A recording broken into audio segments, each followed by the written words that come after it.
यह बाल धूप में सफेद नहीं हुए। This hair did not turn white in the sun. यह एक प्रेरणादायी कहानी होने के साथ साथ मजेदार और जिंदगी के अनुभव पर आधारित है। कहानी का पूरा लाभ एवं मजे लेने के लिए अंत तक जरूर सुनें। छोटी सी कहानी है। एक बूढ़े बाबा ट्रेन में सफर कर रहे थे। कोच खाली होने के कारण 8-10 जवान लड़के उस कोच में चढ़ गए और हंसी मजाक तथा मस्ती करने लगे, जैसा कि इस उम्र में बच्चे करते हैं। मस्ती करते करते उनको कुछ शरारत करने की सूझी। उनमें से एक लड़का बोला, चलो जंजीर खींचते हैं। दूसरा लड़का बोला, यहाँ पर लिखा है कि चेन खींचने पर 500 रुपए जुर्माना या 6 महीने की कैद हो सकती है।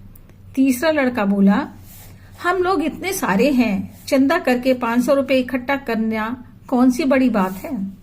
बस फिर क्या था, सबसे चंदा इकट्ठा किया जाने लगा। चंदा इकट्ठा करने पर 500 रुपए की जगह 1200 रुपए इकट्ठा हो गए। उनमें 200 रुपए के 3 नोट, 50-50 के 2 नोट तथा 5 नोट 100-100 के थे। इकट्ठा किया हुआ चंदा एक लड़के के पास रख दिया गया। दूसरा लड़का बोला, अब जंजीर खींचते हैं। अगर किसी ने पूछा तो कह देंगे इन बूढ़े बाबा ने खींची है, फिर हम लोगों को पैसे भी नहीं देने पड़ेंगे। बूढ़े बाबा ने उन लड़कों से हाथ जोड़कर विनती की, तुम लोग मुझे क्यों मुसीबत में डाल रहे हो? मैंने तुम्हारा क्या बिगाड़ा है? मैं तो चुपचाप बैठा हूं। लेकिन किसी ने भी बाबा की बात नहीं सुनी और जंजीर खींच दी। ट्रेन के अचानक रुकने पर टीटी तलाशी करने के लिए अपने साथ एक सिपाही भी लाया और उसी डिब्बे में आया जिसमें लड़के बैठे हुए थे। टीटी ने पूछा, डिब्बे की जंजीर किसने खींची? सभी लड़के एक साथ बोले, इन बूढ़े बाबा ने खींची है। टीटी बूढ़े बाबा पर गुस्सा करते हुए बोला, आपको शर्म नहीं आती? इस उम्र में ऐसे काम करते हो?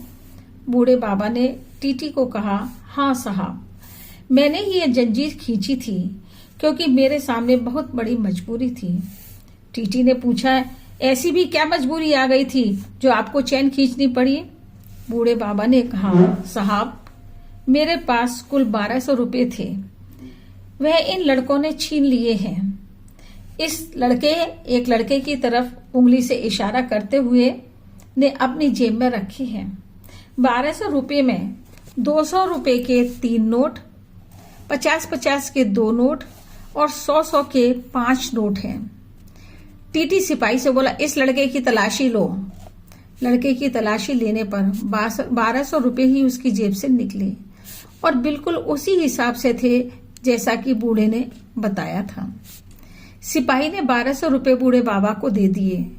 लड़कों को अगले स्टेशन पर पुलिस के हवाले कर दिया। पुलिस के साथ जाते हुए लड़के ने बूढ़े बाबा को घूरते हुए देखा। तब बाबा ने अपनी सफेद मूंछों पर हाथ फेरते हुए कहा, बेटा, ये बाल धूप में सफेद नहीं हुए हैं, ये जिंदगी के अनुभव से पके हैं।